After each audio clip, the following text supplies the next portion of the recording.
Hey, let's check in with chapter 16 of Qchtt by Salman Rushdie. In this chapter, we have Qchtt and sister coming together, the human trampoline, where we learn a lot more about Qchtt, a lot more about sister, and more about this character that I probably haven't even mentioned yet, Evil Sense, a multi-billionaire tech dude who believes that the end of the world is coming and that the only way to save it is to transport ourselves to an alternate reality, an alternate Earth. That's his plan on things, and kind of comes off as weird cult leader, futurist, kind of that sort of ilk.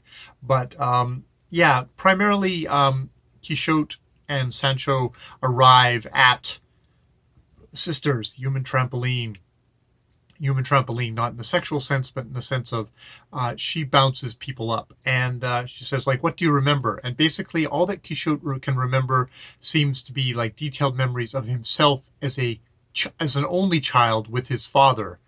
So before Sister even was born. And so you don't remember anything else. And what he doesn't remember is that she got into this kind of microloan stuff for South Asian women, and wrote a piece saying, like, well, part of the reason why we're doing this is that South Asian men do not support South Asian women in this, and indeed want to attack and knock them down whenever they try and actually advance themselves. And this generated lots of anger and lots of personal attacks and death threats, and a flayed goat's head being sent to her, and threats against the women who they are trying to help, most hurtfully to her. But got lucky because it was BG, which is before Google, before the big kind of internet thing. So it was a slow moving storm, and it blew over, and she had the trust of the women that she was supporting, and they trusted her. And so it blew over, and they were able to weather that storm. So yes, and her brother did not support her in this. He blamed her for why did you write the article? It's all your fault. That was like one of the first betrayals. Quixote had the interior incident, which turns out was indeed a stroke. He had been a professor in, oh God, what was he a professor? Professor in computers and stuff like that. I can't remember. Or journalism, kind of focusing in on tech stuff like hacking and stuff like that. And had actually just become a professor at a school when he had a stroke, and his sister helped him through that.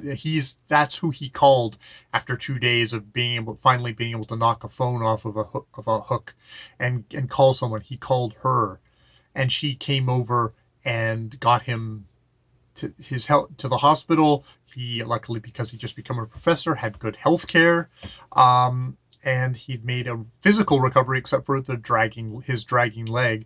But the Quixote that had been there before was gone. And now he was going to go off and work for his nephew, Dr. Smile, as a traveling salesman.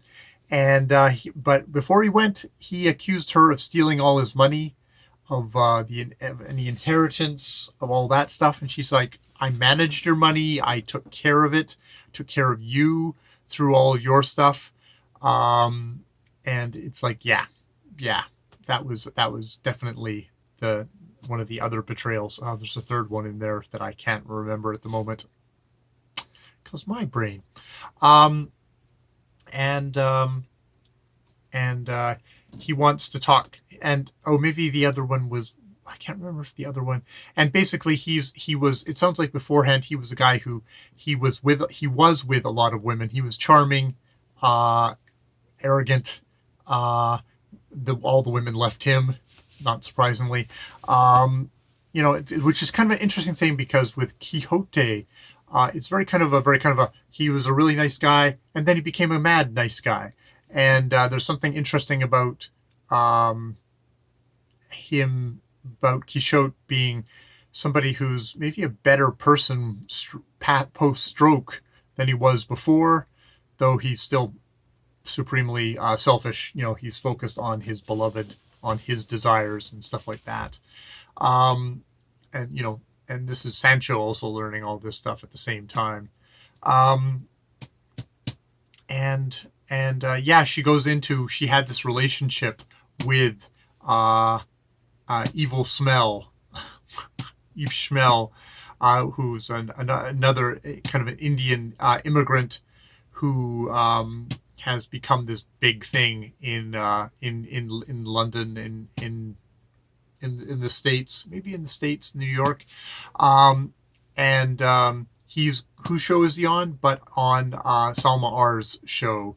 And they before they settled down to watch that, she tells about how she'd actually been in a relationship with him. They actually had dinner where he introduced to Qchtt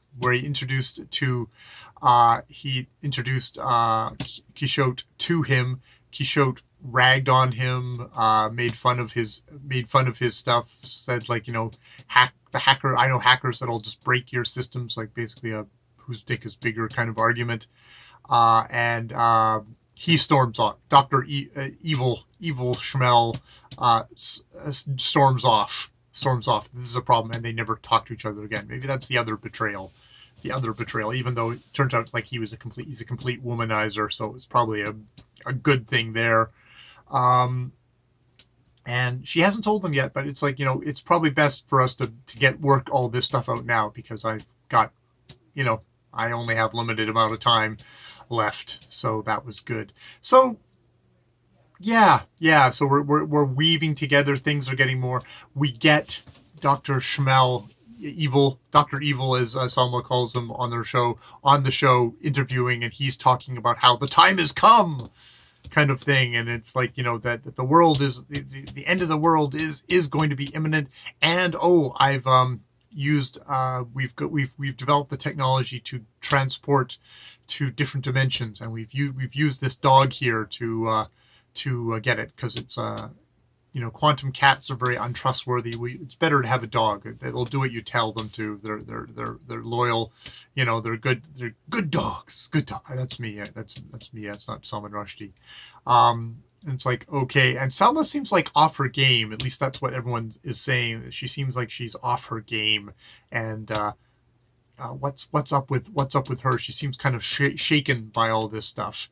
This nonsensical billionaire cult leader, techno savior dude, kind of seems kind of completely off. So that's where we are at this point. It's nice to have a stop and just think about one chapter, because it's just Rushdie puts a lot into his chapters, each chapter of his book. A lot of bizarre, weird, wonderful stuff. All right, I will leave it there. More videos later.